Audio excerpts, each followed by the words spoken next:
ابنك المراهق بقى عنيد جدا أو بالعكس ساكت ومنطوي ومش بيحكي لك حاجة، لو الأب نرجسي اعرفي إن ابنك بيعيش صراع صامت بين إنه يرضيه أو يهرب منه. في سن المراهقة طبيعي إن الولد والبنت بيدوروا على نفسهم، أنا مين وعاوز أعمل إيه. بس لو الأب نرجسي بيعطل المرحلة دي بالكامل ويضحك بقى على قرارات ابنه. هو أنت فاكر نفسك فاهم؟ ويقلل من مشاعرك، كفاية دراما، أنت بقيت راجل. أو يفتخر بيه بطريقة تزعج الابن. شوفوا ابني أنا اللي مربيه.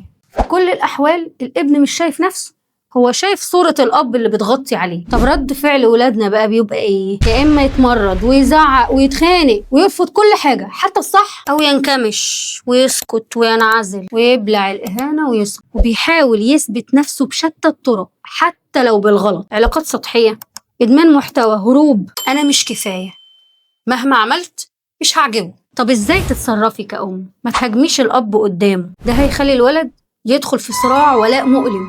أنا هبقى مع مين؟ دايما امدحي مجهود ابنك مش نتيجته. أنا فخورة إنك اجتهدت مش بس عشان جبت درجات، وده بيفصل شخصيته عن تقييم الأب النرجسي. احكي معاه عن حدود احترام النفس، علميه يرد إزاي باحترام حتى لو حد قلل منه. حتى لو الأب أنا بحترمك يا بابا بس كلامك بيضايقني، الجملة دي بسيطة لكن ممكن تبقى ثورة داخلية نفسية.